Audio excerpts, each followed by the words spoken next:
The Voice Vista Podcast, venture by Pooja Prasoon.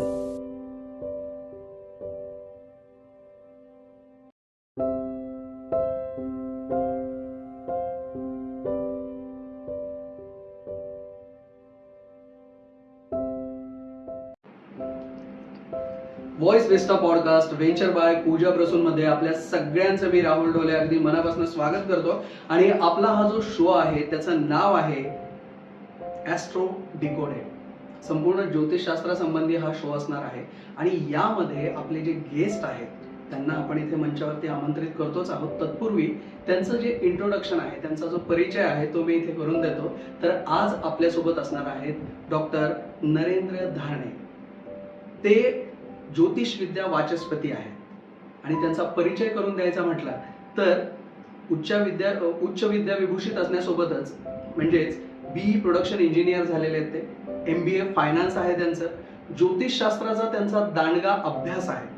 अंकशास्त्र, हस्तरेषा, कुंडलीशास्त्र, सहीवरून भविष्य या आणि इतर ज्योतिषी विषयाच्या शाखांचा पण त्यांचा खूप चांगला आणि गाढा अभ्यास आहे. संतती आणि विवाह समस्या यात त्यांचा विशेष अभ्यास आहे. शास्त्रीय दृष्टिकोन आणि वैदिक परंपरा यांचं सखोल ज्ञान त्यांना आहे. 21,000 पेक्षा जास्त सर्व जाती आणि सर्व वयातील सर्व प्रकारचे विवाह ज्योतिष मार्गदर्शनासह त्यांनी जमवलेले आहेत. Doctor of Vastushastra, astrology PhD हे बहुमान त्यांना आंतरराष्ट्रीय ज्योतिष फाउंडेशन कडून प्राप्त आहे. तसंच त्यांची 9 पुस्तकं आतापर्यंत प्रकाशित झालेली आहेत. सो मी मंचावरती आमंत्रित करतो डॉक्टर नरेंद्र धारणे गुरुजी यांना. सर, खूप खूप स्वागत आहे आपलं. या आता स्टेज तुमचंच आहे. खूप खूप मनापासून स्वागत आहे तुमचं. धन्यवाद. आणि आता जो पहिला एपिसोड आहे तो आपण यासाठी ठेवलेला आहे की ज्यामध्ये आपण बघणार आहोत ज्योतिषशास्त्राचा परिचय, की एक्झॅक्टली म्हणजे ज्योतिषशास्त्र म्हणजे काय, किंवा मग ते खगोलशास्त्रापेक्षा वेगळं कसं आहे गुरुजी? ज्योतिषशास्त्र म्हणजे ज्योती म्हणजे एक प्रकारचं ज्ञान मार्ग. ज्योती जी असते प्रकाशाची ती आपल्याला ज्ञान देते किंवा मार्ग दाखवते. अंधारात प्रकाशाचा जो मार्ग ज्योतीने दिला जातो तसं जीवनाला दिशा देणारं शास्त्र याचा अर्थ ज्योतिष. त्यामुळे आपल्या जीवनात जे काही चिंता किंवा समस्या किंवा आपल्या जीवनाला निगेटिव्हिटीज असतात किंवा ज्या काही नकारात्मकता असतात ते दूर करायचे आशा किंवा प्रकाश किरण हे ज्योतिषशास्त्रातून मिळतं. म्हणून त्याला ज्योतिषशास्त्र असं म्हणतात. खगोलशास्त्रापेक्षा वेगळं असायचं असं की खगोलशास्त्र हे जे काही आपलं पृथ्वी आहे म्हणजे पृथ्वी ही जे काही 7 खंडांनी बनलेली त्या संबंधितली असणारी माहिती वेगवेगळ्या भूभागाची हे खगोलशास्त्र सांगतं. पण ज्योतिषशास्त्र या भूभागाच्या पलीकडे जे काही वेगवेगळ्या प्रकारच्या गोष्टी आणि घटना आहेत, कारण असं मानण्यात येतं की अंतरिक्षामध्ये पृथ्वी हा एक विशिष्ट प्रकारचा भूभाग आहे. अशा पृथ्वीसारख्या पृथ्वी किंवा अनेक प्रकारच्या गोष्टी या संपूर्ण विश्वात अंतरिक्षामध्ये या परिमाण करत असतात किंवा प्लॅनेटरी मोशन म्हणतात. त्याला आपण पॅरलल युनिव्हर्स म्हणू शकतो. पॅरलल युनिव्हर्स असं पण म्हणता येईल. अशा गोष्टी अस्तित्वात आहेत ज्याला पूर्वीच्या काळात प्राचीन काळामध्ये अनेक लोक म्हणायचे. मृत्यूलोक, पितृलोक, स्वर्ग, पाताळ हे ज्या संकल्पना प्राचीन साहित्यामध्ये सापडतात त्या अंतरिक्षामध्ये वेगवेगळ्या ठिकाणी आहेत. त्याच्यात हे एक आपण सप्तद्वीपा वसुंधरा असं म्हटलं की बा 7 द्वीप म्हणजे जे काही 7 खंड सध्याच्या अस्तित्वात आपण राहतो आहोत त्यापैकी त्या. त्यामुळे खगोलशास्त्रापेक्षा ज्योतिषशास्त्र या अर्थाने वेगळं आहे की ज्योतिषशास्त्र हे याच्यापेक्षा वेगळ्या पद्धतीने आपल्याला जीवनाला दिशा देतं आणि जीवनाविषयक गोष्टींसाठी आपल्याला अधिकाधिक आशावाद निर्माण करतं, ज्यामुळे आपण एक चांगल्या प्रकारचा प्रोग्रेस अँड हॅपीनेस, आनंद आणि प्रगती आपल्या स्वतःच्या आयुष्यात निर्माण करू शकतो. याविषयी हे ज्योतिषशास्त्र सांगते. खगोलशास्त्र हे फक्त जे अस्तित्व आहे त्याविषयी बोलतो, म्हणजे दिसणारे ग्रह तारे याविषयी फक्त बोलतो. पण हे अस्तित्वा पलीकडे ज्याला आपण थर्ड आय म्हणू शकतो अशा प्रकारच्या घटनांची माहिती, जीवन हे कसं आहे आणि ते कशा प्रकारे आपण पुढे नेलं पाहिजे अधिक प्रभावीपणे, हे ज्योतिषशास्त्राचं मार्गदर्शनाचा महत्वाचा अंग आहे. म्हणजे तो आपल्याला एक रोड मॅप सारखं आहे असं म्हणू शकतो आपण. रोड मॅप सारखे. जसं आपल्याला नाशिकहून मुंबईला जायचं असेल तर मध्ये कोणकोणते गावं येतात किंवा कोणकोणते स्टेशन येतात हे जसं आहे तसं हा एक रोड मॅप आपल्याला या माध्यमातून मिळतो. आणि त्याचं एक महत्वाचं पाठ मानवी जीवनामध्ये किंवा महत्वाचं अंग हे मानण्यात येतं, ज्यामुळे मानवी जीवन समृद्ध होऊ शकतं. बरोबर. म्हणजे त्याची जी प्रगती आहे तर ती तुम्हाला त्यानुसार तुम्ही जसं जसं पुढे जाल तसं तसं तुम्ही त्या गोष्टीकडे व्यवस्थित मार्गाने मार्गक्रमण करू शकतात. बरोबर. एक सुखावह ज्याला आपण म्हणतो. बरोबर. अडचणी जरी काही येणार असतील तर ते आपल्याला एक अंदाज येऊ शकतो. दुःखावर मात करून, अडचणींवर किंवा संकटांवर मात करून जीवन पुढे चांगल्या प्रकारे कसं नेता येईल याची आत्मशक्ती हे ज्योतिष या माध्यमातून आपल्याला मिळते. क्या बात आहे. बरं गुरुजी, तुमची ज्योतिषशास्त्राची मूळ सुरुवात कुठून आणि कशी झाली, आणि ज्योतिषशास्त्राचं सांस्कृतिक महत्व काय आहे? Basically astrology is a god filling science. म्हणजे थोडं ईश्वर तत्वाविषयी माहिती देणारं दैवी जरी शास्त्र असलं तर ईश्वर तत्व याच्यात आहे. नॉर्मली जी स्पिरिच्युअलिटी असते, अध्यात्मशास्त्र जे आहे त्याच्याशी याचा जवळचा संबंध आहे. त्यामुळे त्या माध्यमातून आपल्या जीवनामध्ये अधिकाधिक चांगल्या प्रकारचे आध्यात्मिक जीवन जगत असतात. आता मुख्यतः माझ्या बाबतीत म्हणाल तर माझं कुटुंब हे आध्यात्मिक क्षेत्रात आहे, धार्मिक क्षेत्रात. त्यामुळे नैसर्गिकता ज्याला आपण म्हणतो का बा आपल्या एक प्रकारची गुणसूत्र त्याच्या आहेत, जीन्स आहेत, ते जे नॅचरल आवड त्या शास्त्राची लहानपणापासून असल्यामुळे अनेक वेळा त्या माध्यमातून त्याच्या संबंधितलं वाचन किंवा घरात आता माझ्याकडे प्राचीन ग्रंथ आहेत जवळपास 100 वर्षापूर्वीचे. मग ते घरात असल्यामुळे सहजगत्या माझी स्पेशल लायब्ररी आहे. आजोबांपासूनचे ग्रंथ असल्यामुळे बऱ्याच वेळा त्याचे वाचन सहजगत्या होणे. त्याच्यामुळे त्याची आवड आणि त्या दृष्टीचा असणारा दृष्टिकोन हा व्यापक होत जात गेला किंवा आहे. आणि त्यामुळे मग त्याची एक प्रेरणा जीवनात निर्माण झाली. मग त्या शास्त्राच्या संबंधितल्या असणाऱ्या आवश्यक पदव्या घेतल्या. त्याच्यात डॉक्टरेट पण एक ही पदवी आहे. आणि त्यामुळे त्याच्या एक प्रगल्भता त्या शास्त्राची आली. वैचारिक जे मार्गदर्शन इतरांना करता येतं अशा प्रकारचं स्वरूप निर्माण झालं. म्हणजे थोडक्यात बेसिक एक बॅकग्राऊंड असल्यामुळे ते सहजगत्या आत्मसात झालं आणि मार्गदर्शन पण करताना लोकांना, इतरांना, अनेक जणांना मला सुलभ झालं. आणि सांस्कृतिकरित्या जर आपण बघितलं तर सांस्कृतिक दृष्टिकोनातून या शास्त्राचं महत्व आहे. कारण आज जगामध्ये आपण जेव्हा जीवन जगत असतो त्याच्यात म्हटलेले की धर्म, अर्थ, काम आणि मोक्ष हे 4 पुरुषार्थ आपल्या प्राचीन शास्त्रात सांगितलेले. जीवन जगत असताना या 4 गोष्टीतून प्रत्येकाला जायचं. जो व्यक्ती जन्म घेतो तो कधीतरी आपल्याला जीवन सोडून जायचं आहे. त्याच्या मधला काळ जो मानवी काळ त्याच्या सुख दुःख, चिंता, समस्या, लाभ, हानी, आनंद, समाधान हे ज्या स्टेज असतात ह्या करत असताना आपल्याला कुठेतरी मार्गदर्शन आवश्यक असतं आणि ते मार्गदर्शन जीवनविषयक असणं आवश्यक असतं. ते हे शास्त्र सांस्कृतिक दृष्टीने ज्याला आपण कल्चरल म्हणतो, एक वैचारिकता म्हणतो, एक पॉझिटिव्हिटी म्हणतो, या माध्यमातून ते देतं. त्यामुळे त्याचं या दृष्टीने सांस्कृतिक महत्व आहे. कारण त्या जिओग्राफिकल लोकेशनला ऍस्ट्रॉलॉजी हे पूर्ण वैश्विक शास्त्र आहे.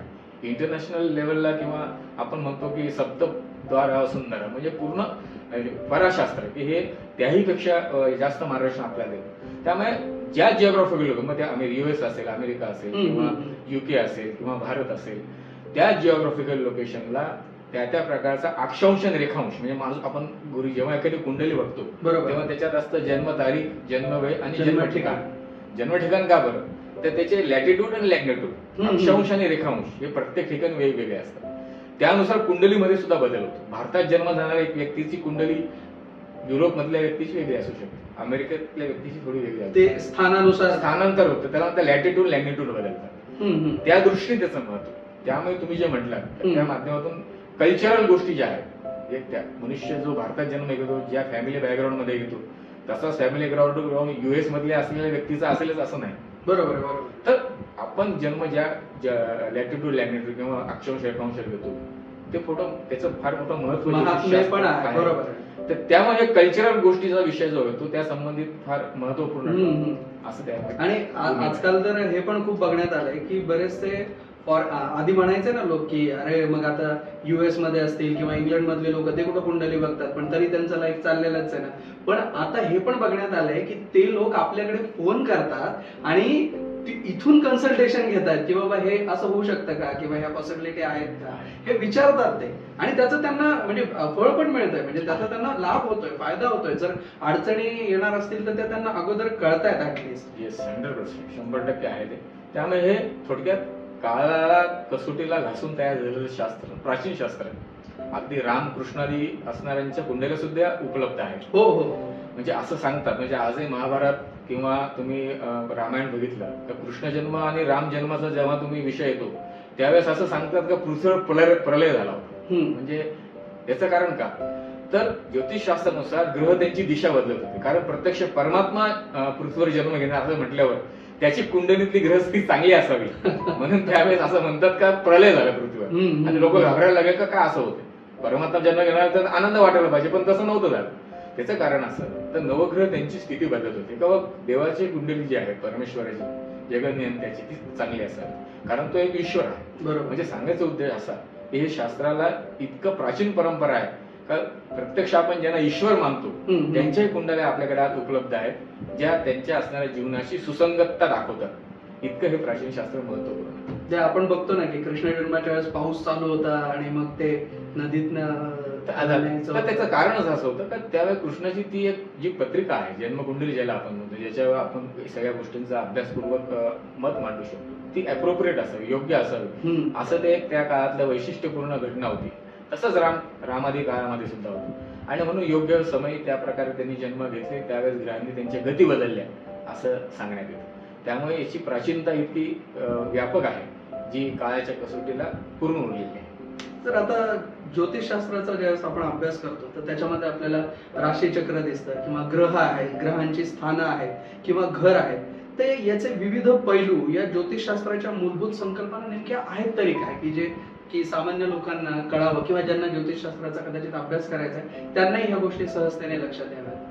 आता अभ्यास हा विषय वेगळा आहे आणि त्याची बेसिक नॉलेज हा विषय वेगळा आहे. आता अभ्यास ज्याला करायचा असेल त्यासाठी कदाचित त्यांना डिटेलमध्ये जावं लागेल. मी स्वतः या शास्त्राचा अभ्यासक असल्यामुळे 9 पुस्तकं लिहिली, ज्यांना कुंडली शास्त्र, हस्तरेश या शास्त्राच्या जवळपास 14 प्रकार आहेत. ज्योतिषशास्त्र केवळ कुंडली म्हणजे ज्योतिषशास्त्र नाही. आता सध्याच्या कालखंडात वेगवेगळ्या प्रकारात त्याच्यात 13 ते 14 प्रकार अस्तित्वात आहेत. त्याच्यात एक म्हणजे मुख्यतः कुंडली शास्त्र जे प्राचीन आहे, हस्तरेषा शास्त्र आहे, नंतर फेस रिडिंग ज्याला आपण चेहऱ्याहून कुंडली अभ्यास करायला सांगतो, नंतर स्वाक्षरीहून शास्त्र आहे, सहीवरून आपण बघू शकतो, नंतर अंगलक्षण शास्त्र, एखाद्याचं नाक कसं आहे, कान कसे, डोळे कसे, याशिवाय पण अंगलक्षण आणि फेस रिडिंग वेगळे. फेस रिडिंग हे फक्त चेहरा सांगतं, अंगलक्षणावरून तुमच्या शरीरातल्या अनेक गोष्टींचा विषय होतो. नंतर तिळ शास्त्र एक आहे, अंगावर विशिष्ट प्रकारचे मोल्स किंवा तिळ आपण लोकांचे बघतो, त्याच्यावरून काही स्पेसिफिकेशन असतात ते सांगता येतं. शिवस्वरोदय नावाचं एक शास्त्र आहे. शिवस्वरोदय म्हणजे विशिष्ट प्रकारच्या काही गोष्टी आपण टेस्ट करून त्याविषयी तोरणी करू. आजकाल कार्ड्स पण निघाले, त्यामध्ये टॅरो कार्ड्स मध्ये हे एक शास्त्र आहे. म्हणजे असे विविध प्रकार ज्योतिषशास्त्राचे काळाच्या ओघात जे कसोटीवर सत्य झाले ते पण अस्तित्वात आहे. सांगायचा उद्देश असा की ज्योतिषशास्त्राची ही एक जी परंपरा आहे काळाच्या कसोटीवर वेगवेगळ्या विभागात विभागली जरी गेली तरी प्राचीन शास्त्र म्हणजे ज्योतिष. तुम्ही ज्यांना शिकायचं असेल त्यांनी माझे 9 पुस्तकं रेफर करावं. आपण आता या इंटरव्ह्यू मध्ये त्याच्याविषयी सांगायचा उद्देश असा तर ज्यांना शिकायचं असेल त्यांनी पुस्तकांचा रेफरन्स संदर्भ माझ्या जरूर घ्यावा, कारण 100 वर्षांचे प्राचीन साहित्याचा विचार मी त्याच्यात केलेला आहे.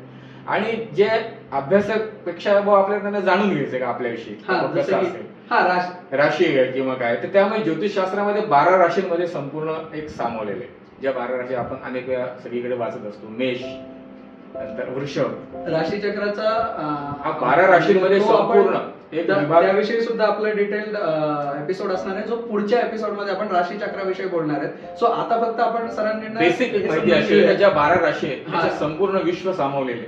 म्हणजे या 12 पैकी मानव जातीत प्रत्येकाची कोणती ना कोणती रास आहे. स्त्री आणि पुरुष म्हणून जे लोक जन्म घेतात त्यांच्यापैकी 12 पैकीच एक कोणतरी असते, ज्याच्यात आपल्याला कल्पना असेल मेष, वृषभ, मिथुन, कर्क, सिंह, कन्या, तूळ, वृश्चिक, धनु, मकर, कुंभ आणि मीन या राशी विभागलेल्या आहेत. या माध्यमातून 12 राशी चक्रांमध्ये संपूर्ण विश्व सामावलेले आणि त्याप्रमाणे ग्रहस्थिती अंतरिक्षामध्ये जन्मता जी असते त्याप्रमाणे जीवनातल्या घटना आणि गोष्टींचं एक म्हणजे ग्रहांचं स्थान त्याच्या असणाऱ्या वेगवेगळ्या स्थान, जसं कुंडली म्हणजे काय तर अंतरिक्षात आपली जेव्हा जन्म होतो तेव्हा आकाशातील स्थिती काय होती, ग्रहांची जी प्लॅनेटरी मोशन आहे त्यांची गती जी आहे ती काय होती, त्याचं चित्र म्हणजे कुंडली. का बाबा हा ग्रह पूर्व दिशेला होता, सूर्य पूर्व दिशेला होता, चंद्रमा पश्चिम दिशेला होता, दक्षिणा मंगळ होता. याला एक ढोबळमानाने जे एक चित्र निर्माण केलं जातं, त्यात अंशात्मक स्थिती पण असते, त्याच्या मागे वैदिक गणित पण आहे. त्याच्यामुळेच आपण सगळे अभ्यासू शकतो आणि त्याविषयी संपूर्ण स्पष्टीकरण करू शकतो. तर बेसिकली राशीचक्र हे मुख्यतः आहे जे 12 राशीत विभागले. सर आता ज्योतिषशास्त्रानुसार राशी व्यक्तिमत्व, गुणधर्म आणि वर्तनावरती म्हणजे जी आपली वागणूक आहे त्याच्यावरती कसा प्रभाव टाकतात? आता जे आहे राशीचक्र हे 9 ग्रहांच्या विभागलेले. त्याच्यात राहू आणि केतू हे 2 ग्रह जे आहेत याला छायाग्रह म्हणतात. त्यांना रास नाही पण ते ज्या ग्रहांबरोबर असतात त्यांना बल देतात. समजा आपण म्हणतो गुरु बरोबर राहू आहे, तर राहू स्वतःच अस्तित्व काही दाखवत नाही, तो गुरुला ताकद देतो. किंवा मंगळाबरोबर राहू आहे, तर मंगळाची ताकद ही 10 पट वाढते. म्हणजे हे ग्रह छायाग्रह मानण्यात म्हणजे हे पाण्यासारखे ते ज्याच्यावर जॉईंट होतात त्या संबंधित गुणधर्म वाढतात आणि त्याची ताकद ते वाढवतात. तसे मुख्य ग्रह तसे 7च. आणि त्याला आपण म्हणतो रवी, चंद्र, मंगळ, बुध, गुरु, शुक्र आणि शनी हे मुख्य ग्रह मानण्यात येतात. आता याच्यात 2 पार्ट आहे.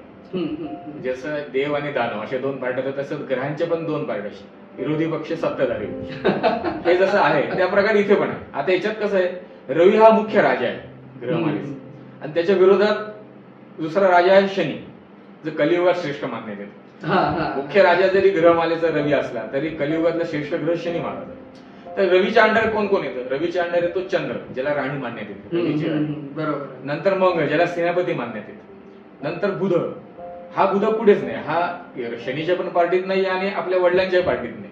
तो ज्याच्यासोबत तो न्यूट्रल ग्रह आहे. अच्छा, म्हणजे ज्याच्यासोबत जाईल त्याच्यासोबत पण नाही, तो न्यूट्रल आहे. पण तो त्याला युवराज म्हणतात, म्हणजे तो रवी आणि चंद्राचा मुलगा मानण्यात येतो. आणि गुरु, जो रवीच्या पार्टीत त्याला मंत्री मानण्यात येतं, गुरु बल्ल असतं. आणि शनीच्या पार्टीत कोण आहे? तर शनीच्या पार्टीत स्वतः शनी महाराज, शुक्र आणि राहू केतू. आणि आधुनिक काळात जसं शास्त्र प्रगत झालं तसं हर्षल, नेपच्यून आणि प्लुटो, ज्याला युरेनस म्हणतात, प्लुटो म्हणतात, आणि एक प्रकारचं हे 3 ग्रह पण जॉईन झाले, जे सामाजिकतेवर किंवा एक मास जे काही पॉप्युलेशन आहे त्याच्यावर एक प्रकारचा प्रभाव टाकतात. हे पण शनीच्याच पार्टीत येतात. त्यामुळे कलियुगात शनीची पार्टी श्रेष्ठ मानण्यात येते. ज्याचा शनी बलवान तो कलियुगात श्रेष्ठत्व गाजवतो. म्हणून आपण म्हणतो की हे लोक एवढे कोणते धार्मिक नाही, बरोबर, तरी सुद्धा ते चांगल्या स्थितीत असतात. आणि बऱ्याच वेळा चांगल्या लोकांना त्या मानाने एवढी आयुष्यात चांगली स्थिती दिसत नाही. बरोबर. कलियुगाचा हा महिमा श्रीमद भागवत ग्रंथात वर्णन केला, त्यापैकी या घटना या आपल्याला ज्योतिषशास्त्रानुसार दिसतात. तर अशा ह्या 2 पार्टी याच्यात आहे. आणि सर, म्हणजे गुरुजी, शेवटचा प्रश्न आहे ह्या एपिसोडचा, की ज्योतिष हे आत्मशोध आणि वैयक्तिक शोध किंवा उत्कर्ष यासाठी एक मौल्यवान साधन का बरं मानण्यात येतं? तुम्हाला मगाच मी सांगितलं का आपल्या असणाऱ्या प्राचीन धर्माचा मुख्य उद्देश मानवी जीवनात धर्म, अर्थ, काम आणि मोक्ष हे 4 पुरुषार्थ आहे. जो येतो त्यांनी धर्माने जगावं, म्हणजे चांगल्या व्हॅल्यूज जीवनात निर्माण कराव्या, चांगल्या कॅरेक्टरिस्टिक्स स्वतःत निर्माण कराव्या. दुसरं म्हणजे अर्थ, म्हणजे आपण जीवन जगण्यासाठी जे काही आर्थिक गोष्टी करतो, कर्म करतो, कोणी इंजिनियर असेल, कोणी डॉक्टर असेल, वेगवेगळ्या क्षेत्रात काम करून आपल्या रोजच्या जीवनासाठी आपण पैसे कमवतो. जीवन समृद्ध व्हावं, ज्याला मटेरियल लाईफ म्हणतात, फिजिकल एक प्रकारचं एक व्यावहारिक जीवन चांगलं असावं या उद्देशाने ते अर्थार्जन. तिसरं आहे काम, ज्याला आपण एक आनंद म्हणतो, त्याच्यात सेक्शुअलिटी आहे, एक जीवन विषयक सुखसाधन आहे थोडक्यात काम. आणि मोक्ष, शेवटी प्रत्येकाला मोक्ष मार्गाला जायचंय. या 84 लक्ष योनी, भारतीय अध्यात्मशास्त्र सांगतं की मनुष्याचा जन्म हा 84 लक्ष योनीतून फिरतो. आताशी शास्त्रज्ञांना 81 लाख जीवांचा शोध लागला, अजून 3 लाख संशोधित बाकी, पण आपल्या शास्त्रात आधीच 84 लाख योनी सांगितलेले आहे. बरोबर. तर हा विषय त्याच्यात आहे. तर ईश्वराप्रत जायचं म्हणजे मोक्ष मार्ग ज्याला मानण्यात येतो, तर या माध्यमातून त्याचं वर्णन आहे. त्यामुळे तुम्ही जे हा प्रश्न विचारला त्या संबंधित आहे. तर म्हणून जीवन जगताना आपल्याला ज्या एक आपल्या प्रत्येक जीवाची एक लास्ट स्टेज आहे मोक्ष, तिथपर्यंत जाण्यासाठी चांगलं जीवन कसं जगता येईल, तर या माध्यमातून आपण चांगल्या प्रकारे जीवन कसं जगू शकू याचं मार्गदर्शन आपल्याला ज्योतिषशास्त्रात मिळतं. की आपण चांगलं जीवन जगण्यासाठी कोणत्या गोष्टींचा अवलंब करावा, जेव्हा जीवनात सकारात्मकता येईल. सकारात्मकता आल्यामुळे माणसाची निगेटिव्हिटी कमी होईल, चिंता कमी होतील, समस्या कमी होतील, तो अधिक बॅलन्स लाईफ जगू शकेल. आणि ज्यामुळे त्याचं एक परिपूर्ण जीवन होऊन तो एक योग्य मार्गाला आयुष्याच्या शेवट जाईल, हा उद्देश या माध्यमातून आपल्याला प्राप्त होतो. म्हणून या शास्त्राचा त्या दृष्टीने महत्व. खूप खूप धन्यवाद. ज्योतिष विद्या वाचस्पती डॉक्टर नरेंद्र धारणे यांच्यासोबतचा ज्योतिषाचा हा प्रवास जो आहे तो आपला असाच सुरू राहणार आहे. आणि पुढच्या एपिसोडमध्ये आपण बघणार आहोत की राशीचक्र किंवा राशी चिन्ह नेमके काय आहेत आणि त्यांचं काय महत्व आहे, त्यांचा आपल्या लाईफवरती कसा परिणाम होतो. पण त्यासाठी तुम्हाला थोडीशी वाट बघावी लागेल आणि तुम्ही आमच्या दोघांना नेहमी ऐकू शकता किंवा बघू शकता याच ठिकाणी, अर्थात voice vista podcast venture by Pooja Prasoon मध्ये. आणि शोचं नाव जे आहे ते आहे ॲस्ट्रो डिकोडेड मध्ये. तर भेटूया पुढच्या प्रवासात, पुढच्या एपिसोडमध्ये लवकरच. तोपर्यंत आपला दिवस शुभ असो. धन्यवाद. Thank you for tuning into the voice vista podcast. आप और भी इंटरेस्टिंग शो सुन सकते हैं द वॉइस विस्टा .in पर ये शो कॉन्सेप्चुअलाइज किया है पूजा प्रसून ने, प्रोड्यूस किया है द वॉइस विस्टा ने, गेस्ट कोऑर्डिनेशन में हमारे साथ रही सुनीता जी चौहान, डिजाइन किया है टीम क्रिएटर्स डेन ने, साथ ही एडिटिंग और प्रोडक्शन के लिए धन्यवाद टीम लर्निंग बी को। प्रोमो वॉइस दिया है राहुल ढोले ने। लाइक, फॉलो और सब्सक्राइब करना ना भूलें।